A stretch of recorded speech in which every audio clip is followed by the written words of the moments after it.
जय श्री राधे। पूज्य श्री सद्गुरुदेव भगवान के चरणों में प्रणाम। संतवाणी।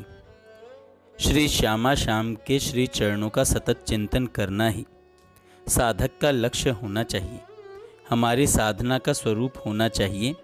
प्रतिपल श्री प्रिया प्रियतम का चिंतन अर्थात नाम जप, लीला गायन एवं लीला चिंतन आदि तथा समस्त चेष्टाएं उनकी सेवा के भाव से करना। केवल एकमात्र श्री प्रिया प्रियतम ही मेरे हैं और जो मेरे हैं उन्हीं में चित्त लगाना ही हमारी विश्राम भूमि है। जैसे लोभी व्यक्ति धन कमाने में रात दिन व्यस्त रहता है, उपासक को भी इसी प्रकार नाम जप में लगना चाहिए। केवल भक्ति संबंधी बाहरी क्रियाओं से माया पर विजय नहीं प्राप्त की जा सकती।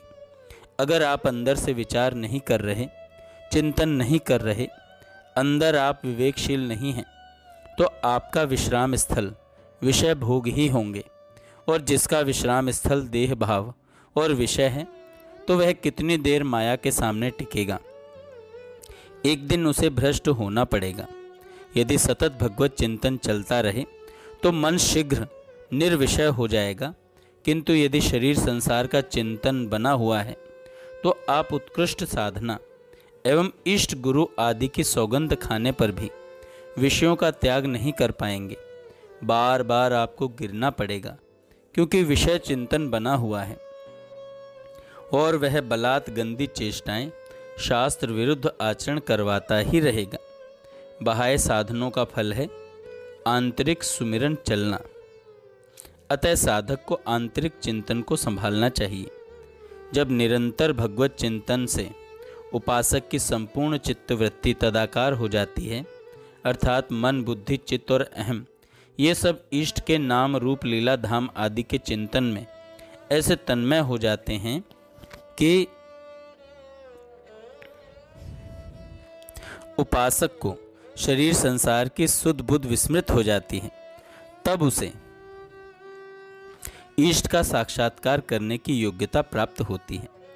भगवान की स्मृति छूटने से बड़ी हानि कोई है ही नहीं, इससे बड़ी कोई विपत्ति नहीं। कह हनुमंत विपत्ति प्रभु सोई, जप तप सुमिरन भजन न होई। अर्थात अपने प्रियतम का विस्मरण करना ये सबसे बड़ी हानि है और अपने इष्ट की अखंड स्मृति होने से बढ़कर कोई लाभ नहीं।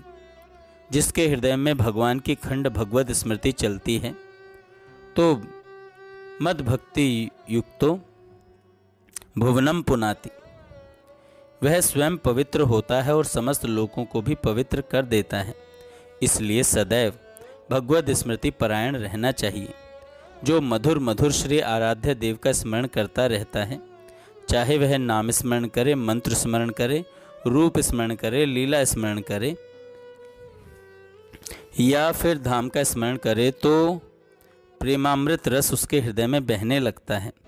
और जो नामामृत लीला अमृत आदि में डूबा रहता है, तो भगवत स्मृति रूपी अमृत में डूबने वाले उस साधक के चित्त में कोई भी दुख विषाद मृत्यु विषमता शोक भय चिंता आदि ये विष स्पर्श भी नहीं कर पाते। इसलिए एक क्षण के लिए भी हम अपने प्रियतम श्री कृष्ण के विस्मरण में नहीं बिताएंगे। देखो, जैसे शरीर का आप ध्यान नहीं करते, जप नहीं करते, पर शरीर को कभी भूलते भी नहीं हो, क्योंकि शरीर से गाढ़ अपनापन है। ऐसे ही जब भगवत प्रीति उदय हो जाती है, भगवान के चरणारविंद से अपनापन हो जाता है, तो फिर प्रभु का स्मरण करना नहीं पड़ता, अपितु स्वाभाविक होने लगता है।